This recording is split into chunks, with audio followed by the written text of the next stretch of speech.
he wrote these books, notebooks that haven't been published yet, called the Black Books. And the Black Books are the documentation of his experiments with his imagination. And what he would do is daydream, like a child daydreams. He regained that faculty, although I think with Jung it was a faculty that had never really disappeared. And he had figures of imagination that came to him that he could speak with. And he spoke with these figures of imagination and documented that over a very long period of time.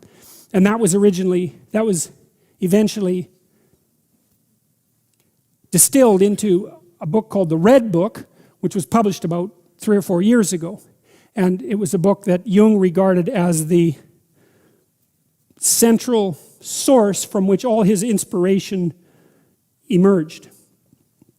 It was sort of, the way it looks to me is that we embody a lot of information in our action, right? And our action has developed as a consequence of imitating other people. And not only the people around us, but of course the people around us imitated the people who came before them, and those people imitated the people who came before them, and so on, so far back that it's as far back as you can go. And so you embody these patterns of behavior that are extremely informative, that you don't understand, that are a consequence of collective imitation across the centuries. And so then those patterns can become manifest as figures of the imagination. And those figures of imagination are the distillations of patterns of behavior. And so as the distillations of patterns of behavior, they have content. And it's not you, that content. You could even think about it as content that's evolved, although it's culturally transmitted. It's content that's evolved. And so these figures of the imagination can reveal the structure of reality to you. And that's what happened with Jung. And that's what he described in the Red Book. And that was what permeated his psychology, a psychology that was based on the presupposition that the fundamental archetypal structures of religious belief were not pathological, not deceitful, not protective in some delusional sense against the fear of death, but quite the contrary. The very stories that enabled us to move forward as confident human beings in the face of chaos itself. And it's conceivable, I think perhaps probable, that nothing more important conceptually happened in the 20th century than that.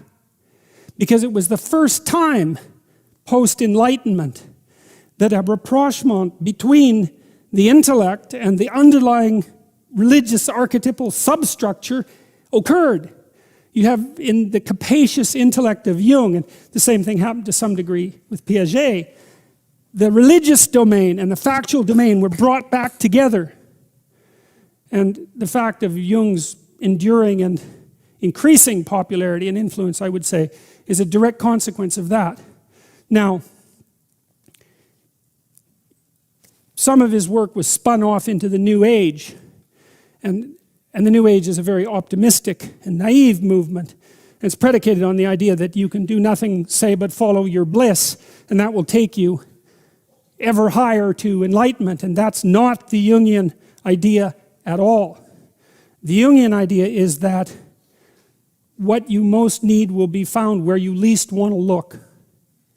So there's this story, King Arthur. There's this story of King Arthur. They're all in a round table, right?